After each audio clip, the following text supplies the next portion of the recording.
Google I/O 今天发表一大堆新产品，而且感觉都是针对苹果生态链而来的。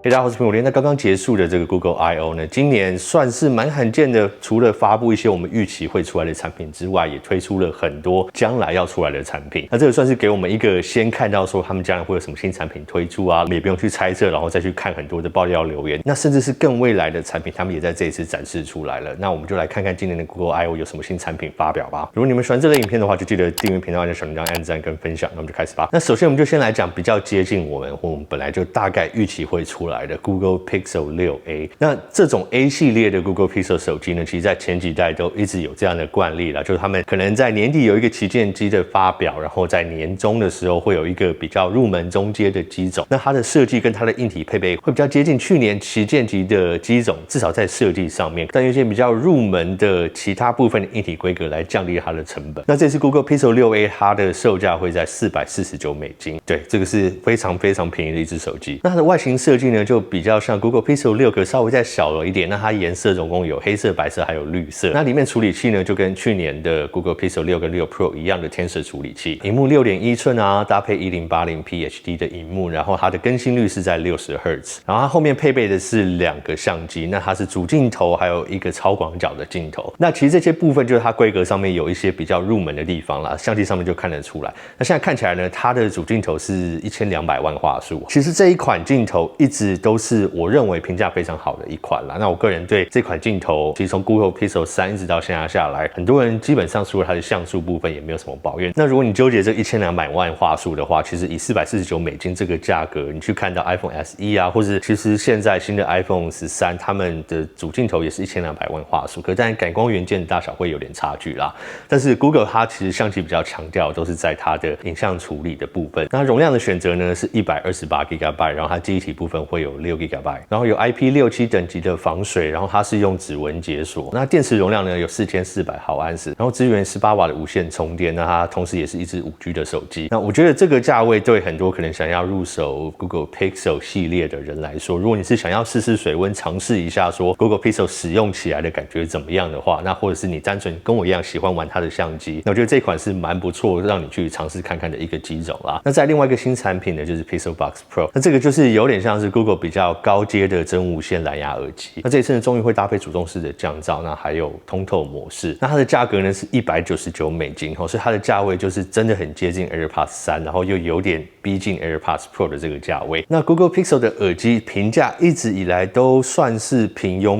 这样子啊，应该还没听到很多人给它到一个非常高的评价。可是这一次如果加入这一些像主动式降噪还有通透模式来讲，我觉得它的功能性上面又更完整。但是听起来的体验呢，我觉得这个可能还是要实际试试看，我们才会知道说，可能最重要的就是它的降噪模式还有通透模式。因为以现在来讲，我目前还没有在任何市面上的耳机听到通透模式可以跟 AirPods Pro 或是 AirPods Max 一样的干净。那我觉得这个就是苹果他们独家现在目前独有的一个技术，我觉得算是超前其他厂商比较明显的部分。那关于降噪的部分，我觉得很多厂商都有做的比苹果还要再稍微好一点，所以这个部分呢，我觉得 Google Pixel Buds 可能会有机会在降噪的部分达到这个水准。那我觉得通透就是一个我蛮重视的点，但真的讲回来，也有很多人不在意通透模式，他们觉得要买降噪耳机，他们要就是降噪的功能，为什么还要去开通透？那这个就看你自己追求的功能是什么。那如果我有机会的话，我也会试试这支耳机，然后跟大家分享一下我的感想。OK， 那再来他们也发表一些未来要出的产品，像今年会推出的 Google Pixel 7还有7 Pro。那这个我们也不用再去猜去看爆料什么，它的外形设计是什么。那现在我们就已经看到，它整体外形设计的语言也很像这次的 Google Pixel 6跟6 Pro。最主要明显的地方可能在它材质的选择上面。那现在看起来好像是它在它的背板玻璃部分会使用这种雾面的玻璃。那我个人是觉得这次亮面的玻璃在手触感上面算是蛮温润的，可是它也是非常容易沾指纹，所以我觉得换成这种雾面的玻璃，像现在 iPhone 13 Pro Max 这样的玻璃的话，我个人是还蛮喜欢的。那在它相机的部分呢，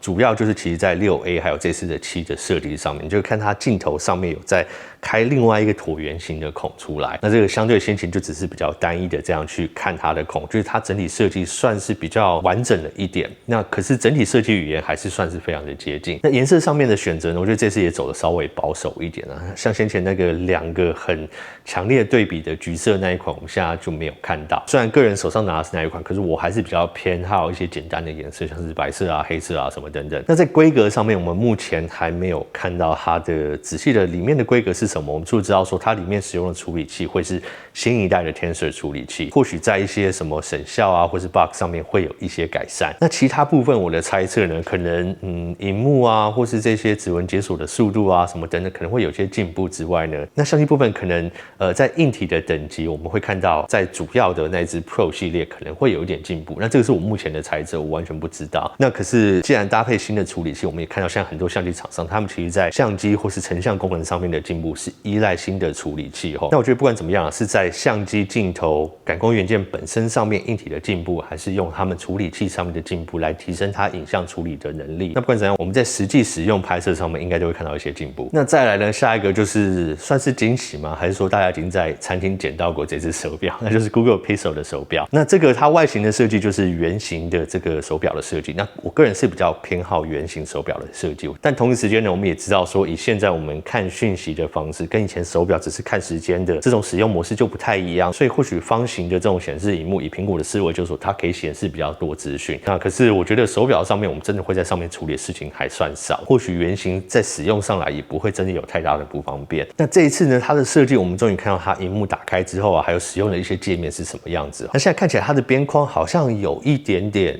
粗，那感觉它这个边框的尺寸比较接近上个世代的苹果手表，就是456代。那这一次我们知道在7代的时候，它整个萤幕边框又向外推了一点，那看起来是比较接近上一代。那也不是说不好，只是说在圆形的这个表面上面看起来感觉起来这个边框的厚度又更明显。所以我的猜测是说，这次的 Google Watch 它可能针对的族群或者说它的价格定位会是在比较中阶入门的几种。那以我猜测的话，可能200-300美金之间。那看起来呢，因为 Google 买了先前那个 Fitbit 的公司嘛，那它可能会在这个方面有比较多的加强跟整合，所以可能就是一样是一个以健康啊还有运动诉求的一只手表。那它操控上面目前就是看到有一个电子旋钮，那这个应该也可以压，然后可以转，其他方面可能就是用触控来处理。那再来呢，我们看到的可能未来要推出的产品，他们说应该是明年，就是 Google 自己品牌的一个平板电脑，那看起来是蛮大台，所以它可能针对的就是像是 iPad Pro 啊这种比较大尺寸的平板。那我觉得现在Android 跟苹果的平板这两者之间有一些尴尬的情况，那或许我们6月会看到一些解决啦。但是以 Android 来讲，他们一直给出更多的自由度啊，更接近桌机的使用方式，更接近电脑的使用方式。可是本身在整合度啊，还有它的 App 的提供上面，那还有在它处理器的效能上面，相对来讲都没有苹果的强嘛。可是苹果那一方面又另外一个尴尬的点，他们虽然一直塞进这种很强效的处理器，但是它在它的软体部分的限制又非常多，给你自由度非常低，所以这个就是我目前在两方阵营看到一些比较尴尬冲突的点啦。但是或许今年6月的开发者大会，我们会看到 iPadOS 有更大的解放吗？那我们就拭目以待咯。那再还有一些其他软体的功能啊，像是 Google Nest Hub Max 上面有镜头的那一台呢，你可以还有一个功能是你可以看着它，然后跟它去讲话，然后它就会用脸部辨识还有声音辨识结合起来去辨识说现在在说话的是谁。那另外呢，在 Google Home 这个家庭电器啊，很多更多连接上面，他们现在推出一个东西叫做 Matter， 这个他们就是说更方便的去连接更多品牌的电器，那他们也会有更多的供应商同时来加入这个体系。那这个部分我觉得是很多阵营都必须要加强的啊。目前有 Amazon 的阵营啊，有 Google 阵营啊，那苹果阵营我觉得在整体资源的体系上面算是稍微弱了一点。那所以现在看到更多的竞争，他们推出不一样的结合，或许苹果在这个方面也会有点进步。再来一个产品我觉得非常有趣，就是 Google 的 AR 眼镜。那但目前他们在更多细节的功能部分没有讲到太多，可是他们所展示出来是一个翻译的功能。那